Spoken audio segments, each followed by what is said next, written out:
အားလုံးပဲမင်္ဂလာပါဒီနေ့လီမှာတော့ဝက်ခောက်ကျော်ဂျွန်နီလေးကိုမျှဝေပေးသွားမှာဖြစ်ပါတယ်ဗျ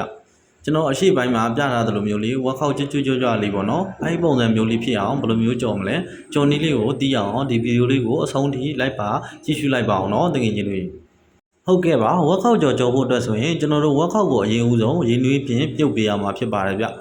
ဒေဝတစ်ခုတည်းကိုထည့်ပါရေနည်းနည်းထည့်လိုက်ပေါ့နော်ရေရဝက်ခောက်ပုံမူတည်ပြီးထည့်ပေးပါပြီးလို့ရှိရင်ဂျင်းကြက်တုံအဖြူကြက်တုံမိတ်ကလဝေးရွက်စားအချုံမုံစားတော့တစ်စုံလောက်ပဲထည့်အချုံမုံနည်းနည်းပေါ့နော်ပြီးလို့ရှိရင်ဆန်ရက်လေးပါထည့်လိုက်ပါဆန်ရက်ကတော့မညီအောင်အတွက်ထည့်တာပါတကယ်ချင်းတော့ဟင်းချက်ဝိုင်းတစ်မျိုးမျိုးသုံးလို့ရတယ်နော်ပန်းရက်သုံးလိုက်ရပါတယ်ဗျကဲဒီလောက်ဆိုရပြီနော်မိနစ်30လောက်ကျွန်တော်အဖုံးအုပ်ပြီးတင်ထားလိုက်တယ်နော်နူးသွားပြီဆိုတော့ဒါလေးကိုကျွန်တော်တို့ရေဆေးလိုက်မယ်ရေဆေးပြီးရင်ကျွန်တော်တို့ဓာတ်လေးနဲ့ပပလေးလေးရမှာနော်တကယ်ချင်းတို့ကျွန်တော်ဗီဒီယိုမှာပြသလိုမျိုးလေးပပလေးလေးလိုက်ပါဗျဟုတ်ကဲ့ပါဝက်ခောက်ကြော်ကိုဘယ်လိုကြော်ရမလဲမသိသေးတဲ့တကယ်ချင်းတို့အတွက်ကျွန်တော်ကဒီဗီဒီယိုလေးနဲ့ဝက်ခောက်ကြော်ကိုကြော်နေလေးရှင်းပြပေးမယ်နော်ဝက်ခောက်ကအစိမ်းလှမ်းလို့မရဘူးနော်အစိမ်းကိုနေဘူးလှမ်းလို့မရဘူးအရင်ဦးဆုံးပြုတ်လိုက်ရမှာဖြစ်ပါတယ်နူးနေအောင်ပြုတ်ရမယ်အရင်ဦးဆုံးဝက်ခောက်ကနူးသွားပြီဣသွားပြီဆိုတော့ခါကြမှာကျွန်တော်တို့အဲ့ဒါကိုအရသာလေးနေပြီးတော့မှကျွန်တော်တို့နေလှမ်းပေးရမှာဖြစ်ပါတယ်ဗျနေဘူးလန်းတဲ့ခါကျရင်တကယ်ချင်းတို့2ရက်3ရက်4ရက်ထိလန်းလို့ရတယ်နော်တကယ်ချင်းတို့ကြိုက်တဲ့လောက်လန်းပါမများလန်းနေပိုကောင်းနေပဲနော်ကဲအရသာထည့်မယ်နော်အရသာတွေကတော့လက်ဖက်စားစုံလေးနဲ့ကျွန်တော်ထည့်မယ်နော်လက်ဖက်စားစုံနဲ့အချုံမုံကတစ်စုံနဲ့တစ်ဝက်ပါစက်သားမုံကလည်းတစ်စုံနဲ့တစ်ဝက်ပေါ့နော်ပြီးလို့ရှိရင်ကျွန်တော်တို့ကစီမွေးလေးထည့်လိုက်ပါဗျစီမွေးထည့်ပြီးငရုတ်ကောင်းလေးထည့်ပါ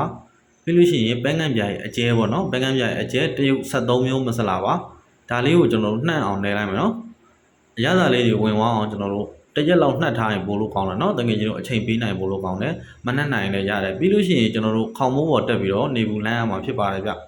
နေဘူးကတော့ကျွန်တော်တို့2ရက်လောက်လှမ်းပေးရမှာเนาะတကယ်ကြီးတို့နေရ2ရက်လောက်လှမ်းပေးမှာဒီကောင်လေးတွေက6ပြီးတော့မာသွားမှာဖြစ်ပါတယ်ငါးမုံကြော်လို့ပေါ့ဗျာငါးမုံကြော်လို့မျိုးမာတင်းနေမှာအဆင်ပြေမှာเนาะ2ရက်လောက်လှမ်းလိုက်မယ်เนาะကဲဒါကတော့1ရက်လှမ်းထားတယ်ပေါ့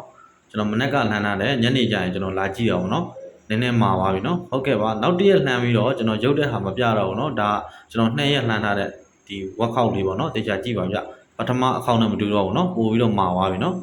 ဟုတ်ကဲ့ပါဒါလေးကြော်တဲ့ခါကြလို့ရှိရင်လေကျွန်တော်တို့မီးပြင်းလို့မရအောင်เนาะမီးကိုဖြည်းဖြည်းလေးနဲ့မီးနည်းနည်းလေးနဲ့ကျွန်တော်တို့နည်းနည်းလေးအချိန်ဆွဲပြီးတော့မှကျွန်တော်ကြော်အောင်ပါเนาะရုပ်တရက်မီးကိုထပြီးတော့ဝုန်းဆိုပြီးလှုပ်လိုက်လို့ရှိရင်စီကတအားပူလို့ရှိရင်ဒီဝက်ခောက်တွေကကိုလိုတဲ့လောက်မပွားတော့ဘူးเนาะအဲအကြောင်းမလို့မီးနည်းနည်းလေးနဲ့ကျွန်တော်တို့အကြာကြီးကြော်ပေးရမှာဖြစ်ပါတယ်ဗျဟုတ်ကဲ့ပါဒီနေသားဆိုရပြီเนาะအရန်လှတယ်ဗျဟုတ်ကဲ့ပါကျွန်တော်ရဲ့ဟင်းချက်နီဗီဒီယိုဖိုင်လေးတွေကိုသဘောကျတယ်ဆိုရင် like and share လေးနဲ့ကူညီပေးတော့မမေ့ပါနဲ့เนาะတကယ်ကြီးတွေနောက်ဗီဒီယိုမှာပြန်ဆောင်ကြမယ်ဗျ